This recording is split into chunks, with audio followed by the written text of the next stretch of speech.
Sir, इस बार आप निर्दलीय विधायक हैं, तो निर्दलीय के तौर पे कैसा अनुभव हो रहा है आपको? क्योंकि पिछली बार आप पार्टी से थे लगातार 2 बार। वो बीच में सुबह पौने 5 उठते हैं, रात को 12 बजे सोते हैं, जनता के अगर बीच में रहते हैं, तो जनता उसको उसी उसी नेता को पसंद करती है जो जनता के बीच में खड़ा रहता है। मैं तीसरी बार विधायक हूँ। बजट मैंने 11 बजट देखे हैं। मेरी विधानसभा को वर्षों पुराना हम लोगों का एक चित्तौड़ बाईपास, जो रिंग रोड बोलते हैं, जो करीब आने वाले दिनों में अभी तो 56 करोड़ का प्रोजेक्ट बनाया, पर वो 100 करोड़ का ऊपर का टारगेट वो जाएगा। बहुत कुछ हमारे क्षेत्र को मिला है और रिंग रोड का प्रोजेक्ट होता है, बहुत बड़ा प्रोजेक्ट आपको मिला है। तो सर, आपके कार्यकर्ताओं को ये कहना है कि हमारे साहब दिल्ली और जयपुर भागदौड़ करते रहते हैं, उसकी बदौलत आज ही हमें प्रोजेक्ट मिला है। एक सवाल ज़हन में उठता है कि आप निर्दलीय थे और फिर लोकसभा चुनाव में आपने पार्टी को सपोर्ट किया, तो अभी आपको किस तरफ देखा जाए? निर्दलीय देखा जाए, पार्टी का समर्थक माना जाए, या फिर मझधार में माना जाए? एक व्यक्ति जो एनएसयूआई से भारतीय जनता पार्टी में आता है और आके अपना वो काम करते हैं, और जो भी होता है उसके बाद में वो एक ऐसे कार्यकर्ताओं को जिसने लगातार चित्तौड़ में 10-15 साल पार्टी के लिए काम किया, उनको दरकिनार करना चाहते हैं साइडलाइन करके, और अपनी पैठ बनाना चाहते हैं। क्या कहना चाहेंगे आप सर? क्या सीपी जोशी की वजह से आपको पार्टी से साइडलाइन किया जा रहा है? नहीं, ऐसा कुछ नहीं है। सर, आपसे हमने बात की तो आप एक नपी-तुली भाषा में जवाब दे रहे हैं, एकदम ज़िम्मेदारी से आप बात कर रहे हैं। लेकिन हम एक आम नागरिक के नाते आपसे बात करना चाहते हैं कि आप खुल के बात बताएँ।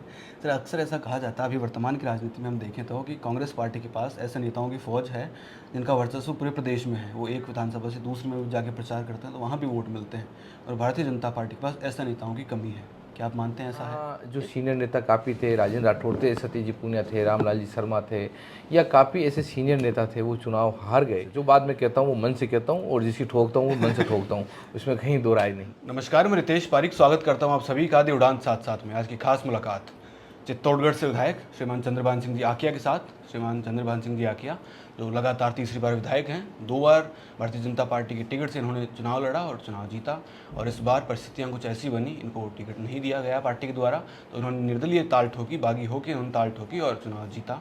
तो आइए मुलाकात करवाते हैं आपकी श्रीमान चंद्रभान सिंह जी आकिया के साथ। नमस्कार सर, स्वागत करता हूँ आपको उड़ान साथ साथ। सर, कल बजट पेश हुआ, किस तरह से देखते हैं सर आप इस बजट को? आपके क्षेत्र को क्या कुछ सौगातें मिली सर इस बजट से? मैं तीसरी बार विधायक हूँ। बजट मैंने 11 बजट देखे हैं, और वास्तव में इन सब बजटों में अगर तुलना करें तो वास्तव में जो पिछले 5 साल की वसुंधरा जी के बजट भी अच्छा था, पर इन बजट में वास्तव में किसानों के लिए लो, युवाओं के लिए लो, महिलाओं के लिए लो, व्यापारियों के लिए लो, मध्यम वर्ग के लिए लो, बहुत ही अच्छा बजट इन लोगों ने पेश किया है। कम समय में भजन लाल जी शर्मा जी जो हमारे मुख्यमंत्री जी हैं, दिया जी हैं, अनुभव भले कम होने की वजह से, तो भी वास्तव में इन्होंने बहुत अच्छा बजट इस सरकार में पेश किया है। ये बजट आने वाले दिनों में नीचे धरातल पर जब जाएगा तो लोगों में काफ़ी जो कमी थी इतने 4-5 साल की, वो पूर्ति होगी, और बहुत से विकास और डेवलपमेंट के, रोडों को हो, पानी को हो, इस प्रकार की जो समस्याएं थी, चिकित्सा संबंधी हो या आयुर्वेदिक संबंधी हो, उस सब की पूर्ति सरकार ने करी।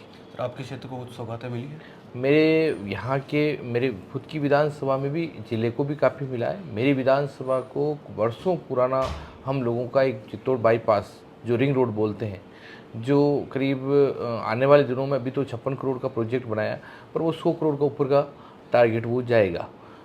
मानपुरा से कपासन रोड जो होने के बाद हमारा पूरा चित्तौड़ का रिंग रोड एक हो जाएगी, एक बाईपास टाइप हो जाएगा, डबल पुलिया हो जाएगी। बेड़स और गंभीरी दोनों नदी हैं, उस पर पुलिया हो जाएगी। काफ़ी वर्षों से लोगों की मांग थी, वो अब की बार सौगात हमारे मुख्यमंत्री जी ने, उप मुख्यमंत्री दिया जी ने दी, उसके लिए मैं धन्यवाद दूँ। और हमारे यहाँ किले पर रोपवे का जो था, रोपवे का काम के लिए भी अनुमति भी मिली, उसके लिए भी बजट मिला है। म्यूज़ियम के लिए भी बजट मिला है, और वहाँ एक बेड़स नदी पे रेवलिया कंतारिया रोड है मेरा, वहाँ भी 20 लाख का वो बजट भी मिला है। रोडें मिली है, चिकित्सा संबंधी मिला है, और काफ़ी कुछ हद तक जो मांगा है वो पूरा दिया है। सर, आपने कहा बहुत कुछ हमारे क्षेत्र को मिला है और रिंग रोड का प्रोजेक्ट होता है, बहुत बड़ा प्रोजेक्ट आपको मिला है। तो सर, आपके कार्यकर्ताओं को ये कहना है कि हमारे साहब दिल्ली और जयपुर भागदौड़ करते रहते हैं, उसकी बदौलत आज ही हमें प्रोजेक्ट मिला है। वहीं दूसरी ओर सीपी जोशी जी के कार्यकर्ता कहते हैं कि ये तो उनका श्रेय है, ये तो उनकी वजह से हुआ है। सर, आप क्या कहना चाहेंगे इस बारे में? किसको श्रेय जाता है? इस बात में जो दिल्ली का होता है वो दिल्ली वाला करता है, चित्तौड़ जो राजस्थान वाला होता है वो राजस्थान का करता है। वो सब आम जनता उसको समझती है, और उस पर ठीक है, वो सांसद हैं, उनकी भी कुछ रहा होगा, उस बात को मैं भी इग्नोर नहीं कर सकता। करना मेरे लिए अच्छा भी नहीं रहेगा, पर वास्तव में वर्षों पुरानी हम लोगों की मांग थी, उसकी पूर्ति मुख्यमंत्री जी ने, उप मुख्यमंत्री जी ने की है। उसका सही किसको मिले क्या नहीं मिले वो आप लोगों के सामने है, और इसको ज़्यादा खींचना और ज़्यादा करना मेरे लिए उचित नहीं। सर आप तीसरी बार विधायक हैं, 2 बार पार्टी से थे और तीसरी बार निर्दलीय। तो सर पहली बात तो लगातार चुनाव जीतना भी अपने आप में बड़ी बात है, और लगातार तीसरा चुनाव निर्दलीय होकर चुनाव जीतना वो अपने आप में और भी बड़ी बात है। तो सर एक सवाल ज़हन में उठता है कि आप निर्दलीय थे और फिर लोकसभा चुनाव में आपने पार्टी को सपोर्ट किया, तो अभी आपको किस तरफ देखा जाए, निर्दलीय देखा जाए, पार्टी का समर्थक माना जाए, या फिर मझधार में माना जाए कि नहीं, जहाँ मेरा काम मैं हो? निर्दलीय हूँ विधायक, इसमें कोई दो राय नहीं। मैं निर्दलीय जीता हूँ, लोगों के मेरे आम जनता के, आम लोगों के, चित्तौड़गढ़ पूरे विधानसभा वासियों की आशीर्वाद से मैं चुनाव जीता हूँ। युवाओं देखो, महिला देखो, सब लोगों की आशीर्वाद से मैं चुनाव जीता हूँ।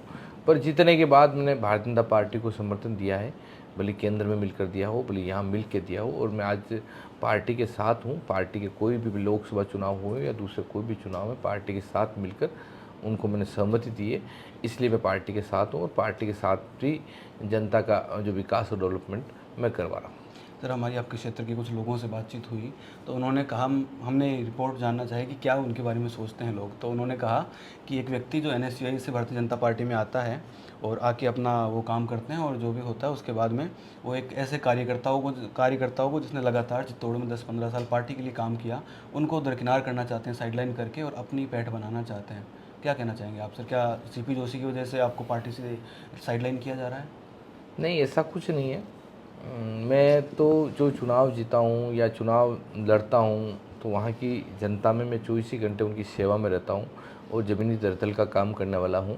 पहले मैंने अखिल भारतीय विद्यार्थी परिषद का काम किया, उसके बाद मैंने भारतीय जनता पार्टी का काम किया है, और मैं धरातल पे जुड़ा हुआ होने की वजह से वहाँ कोई एरिया मेरे से छुपा हुआ नहीं है। विकास डेवलपमेंट में हम लोग पीछे नहीं रहे, और इसी कारण वो जनता बार बार चुनाव जिताती है, और उन लोगों के लिए मैं सुख दुख में आज भी खड़ा हूँ।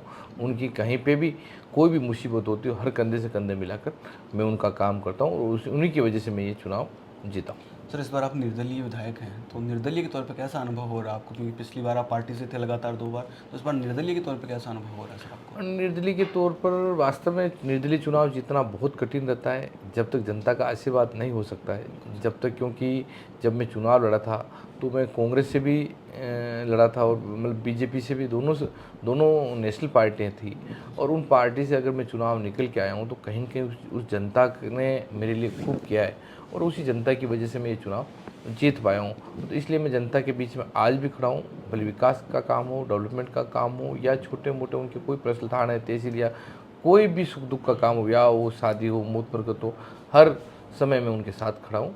इसलिए काम करने में तो मज़ा आ ही रहा है, और काम अगर करते हैं लोगों के बीच में, सुबह 4:45 उठते हैं, रात को 12 बजे सोते हैं, जनता के अगर बीच में रहते हैं, तो जनता उसको उसी नेता को पसंद करती है जो जनता के बीच में खड़ा रहता है। सर आप युवा हैं और युवा विधायकों में आपकी भी गिनती होती है। सर आप अपने क्षेत्र के युवाओं के लिए क्या कुछ करना चाहते हैं, या कुछ आपने ऐसा किया हो जिससे उनके भविष्य पे हम देखें कि वो स्किल डेवलपमेंट पे कोई उनके लिए काम हो, या उनका भविष्य में सुधार हो? तो ऐसा कोई काम आपने किया हो या आगे करने का आप इरादा रखते हो सर? युवाओं के लिए सरकार ने भी नौकरियां, भर्तियां भी काफ़ी निकाली है, मतलब दूसरी सब तरह की भर्तियां भी निकाली है, और ये कोर्ट कचहरी नहीं हो, लोग बच्चों की भर्ती भी हो जाए, ईमानदारी से भर्ती हो जाए, पेपर लीक वगैरह इस प्रकार की चीज़ें नहीं हो, तो बच्चों के भविष्य के बारे में हो सकता है। और हमारे वहाँ काफ़ी इंडस्ट्रीज है, काफ़ी इस तरह की सीमेंट को हब सा हैं वहाँ। आप आदित्य देखो, बिरला देखो, जिंक देखो, वंडर देखो, लाफार्ज देखो, काफ़ी फैक्ट्रियाँ हमारे वहाँ हैं, और जिंक भी है, और काफ़ी आने वाली फैक्ट्रियाँ और भी हमारे वहाँ आ रही है। तो हम लोगों की तो शुरू से ही मांग रही है कि ज़्यादा से ज़्यादा हमारे युवा यहाँ नौकरी लगे, और नौकरी लगे भी हो, और काफ़ी रोज़गार भी उस फैक्ट्रियों की वजह से हम लोगों को वहाँ मिला है। और आने वाले दिनों में और नौकरियों के लिए लोकल जितना से जितना हो सके हम भर्ती कराने की कोशिश करेंगे, और आने वाले दिनों में मैं सरकार से भी मांग करता हूँ कि ज़्यादा उनका लोकल कोटा 50% लोग हमारे लगे, और टेक्निकल आदमी अगर नहीं हो तो वो बाहर से लगे, वरना 100% हम लोग हमारे यहाँ के लगे। सर आप विधायक तीसरी बार हैं, तो आपने बहुत सारे विकास के कार्य पहले भी किए होंगे, अब भी आप कर रहे हैं, लेकिन अब ऐसे कोई कार्य प्रमुखता से आप करना चाहें जो 4 साल का समय हो, चाहे 4 साढ़े 4 साल का, उसमें सबसे पहले प्रमुखता से आप जो विकास के कार्य करना चाहें वो? चिकित्सा बारे में वो, शिक्षा के बारे में वो, शिक्षा का भी हम हमारे वहाँ चित्तौड़गढ़ में काफ़ी हब बने, काफ़ी गुंजाइश है। और जो स्कूल कर्मठ होती हैं वो स्कूल को कर्मठ करें। हमारे वहाँ पीजी कॉलेज है, गर्ल्स कॉलेज है, उनमें बहुत से सब्जेक्ट नहीं, उन सब्जेक्ट को भी हम लोग उसकी पूर्ति करें। और हमारा एक वहाँ महाविद्यालय है महाराणा प्रताप पीजी कॉलेज है, उसमें 8,000 विद्यार्थी हैं। तो उसमें भी हम सोचते हैं यार कॉमर्स अलग हो जाए, आर्ट्स अलग हो जाए, साइंस अलग हो जाए, इस प्रकार के सब्जेक्ट हो जाए। तो इस प्रकार का भी हम अलग उसको करवाने की कोशिश कर रहे हैं। और काफ़ी कुछ तक चित्तौड़ के रिवर फ्रंट का मामला है। चित्तौड़गढ़ की गंभीरी जो नदी है वो बीचों बीच शहर की निकली हुई है। उसकी साफ़ सफाई की व्यवस्था भी हम लोग ने काफ़ी टाइम बाद, उसकी गंदगी हो रही थी क्योंकि चित्तौड़ की गंगा कहा जाता है, उसकी साफ़ सफाई भी हम लोगों को करी। और रिवर फ्रंट के लिए हम क्या कर सकते हैं, उसको आने वाले दिनों में हम उसको रिवर फ्रंट के बारे में भी सोच के सरकार से प्रोजेक्ट लेके उसको रिवर फ्रंट में भी तब्दील करेंगे। सर आपसे हमने बात की तो आप एक नपी तुली भाषा में जवाब दे रहे हैं, एकदम जिम्मेदारी से आप बात कर रहे हैं लेकिन हम एक आम नागरिक के नाते आपसे बात करना चाहते हैं कि आप खुल के बात बताएं। सर अक्सर ऐसा कहा जाता है, अभी वर्तमान की राजनीति में हम देखें तो, कि कांग्रेस पार्टी के पास ऐसे नेताओं की फ़ौज है जिनका वर्चस्व पूरे प्रदेश में है। वो एक विधानसभा से दूसरे में जाके प्रचार करते हैं तो वहाँ भी वोट मिलते हैं, और भारतीय जनता पार्टी के पास ऐसे नेताओं की कमी है। क्या आप मानते हैं ऐसा है? ऐसा नहीं है। देखो, कांग्रेस के पास अनुभवशील नेता है, इसमें कहीं दो राय नहीं है। और उनके काफ़ी सीनियर उसमें नेता है, उस बात को आप इग्नोर नहीं कर सकते। और यहाँ जो सीनियर नेता काफ़ी थे, राजेंद्र राठौड़ थे, सतीश पूनिया थे, रामलाल जी शर्मा थे, या काफ़ी ऐसे सीनियर नेता थे, वो चुनाव हार गए। उसके कारण यूथ डेवलप हुआ है। और आने वाले दिनों में भारतीय जनता पार्टी में ऐसा कोई कमी नहीं रहेगी, क्योंकि आने वाला यूथ ही वो भी काम समझने की कोशिश कर रहा है। और आने वाले दिनों में यहाँ भी नेता भारतीय जनता पार्टी में अच्छे निकल के आएंगे, क्योंकि भारतीय जनता पार्टी मुख्यमंत्री जी अच्छे संगठन में लंबा काम किया है, संगठन में काफ़ी तक रहे हैं वो। मुख्यमंत्री जी, दोनों उप मुख्यमंत्री जी हैं, बेरवा जी हैं, इधर दिया जी हैं, और मंत्री भी हैं। तो वास्तव में जिस प्रकार का समझदारी का काम इन्होंने 5-6 महीने में किया है, तो उसमें ये सोच सकता हूँ कि आने वाले दिनों में सरकार और भी अच्छा काम करेगी। सर सीपी जोशी जी आपके क्षेत्र में बड़े नेता के तौर पे देखे जाते हैं और प्रदेश में बड़े नेता के तौर पे देखे जाते हैं। दूसरे अभी लोकसभा चुनाव थे तो सीपी जोशी जी अपना क्षेत्र नहीं छोड़ पाए, और एक तरफ ऐसा माना जाता है कि सीपी जोशी का प्रभाव पूरे प्रदेश में, क्योंकि प्रदेशाध्यक्ष हैं, और अपने क्षेत्र को छोड़ के दूसरे क्षेत्र में प्रचार करने को नहीं जा पाए। किस तरह से देखा जाए इस चीज़ को? वास्तव में राजस्थान में हल्का सा कहीं पूरे देश में इस प्रकार का, जिस प्रकार का अब की बार वातावरण होना चाहिए भारतीय जनता पार्टी के प्रति, उस प्रकार का वातावरण अब की बार नहीं था। और नीचे वास्तव में मेहनत करने की ज़रूरत थी। इस मेहनत करने की वजह से उनका सीपी जोशी जी का सोचना था, मैं प्रत्येक ग्राम पंचायत पे चला जाऊं, हर नगर पालिका में चला जाऊं, एक बार सब कार्यकर्ताओं से मिल लूं।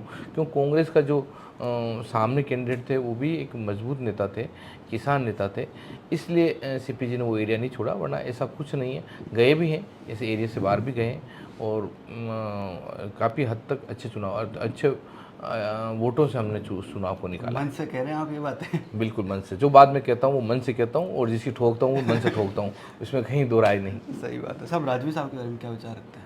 नरपत सिंह राज भी अच्छे नेता थे, अच्छे हैं, और भविष्य में भी ठीक हैं, ऐसी कोई बात नहीं। क्योंकि राजवी साहब यहाँ विद्याधर नगर थे, विद्याधर नगर में उनका टिकट नहीं काटना था, पार्टी ने काट दिया।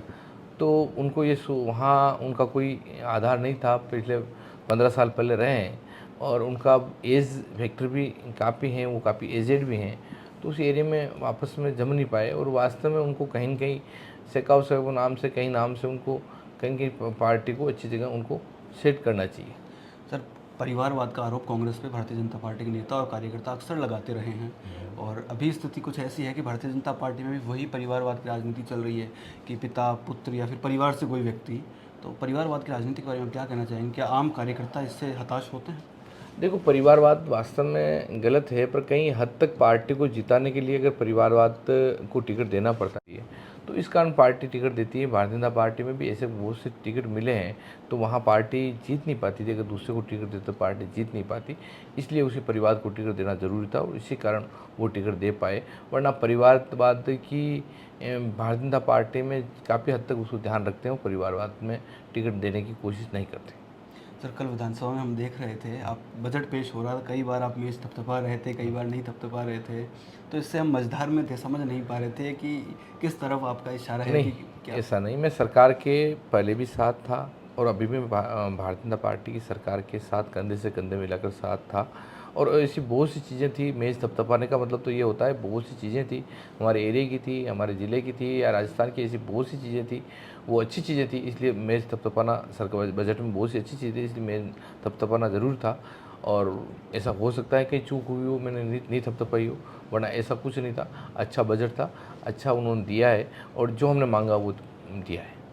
सर, एक नेशनल पॉलिटिक्स से सवाल पूछना चाहूँ मैं, राहुल गांधी जी के बारे में आप क्या विचार रखते हैं? क्या वो विपक्ष की भूमिका बढ़िया तरीके से निभा पा रहे हैं? देखो, राहुल गांधी जी की मैं नेकेड, वो भी कुछ कांग्रेस के अच्छे बड़े लीडर हैं, अच्छे नेता हैं, तो उस बात को अपने इग्नोर तो नहीं कर सकते हैं। पर मोदी जी के कंपैरिजन में अभी काफ़ी कमी राहुल गांधी जी में है। जो मोदी जी की वास्तव में एक राष्ट्रीय या अंतर्राष्ट्रीय काफ़ी उनमें कद है, और जो बोलने चलने जवाब देने का अनुभव जो मोदी जी में है, वो आज के किसी देश में या किसी राष्ट्र में किसी नेता में मैं नहीं मानता।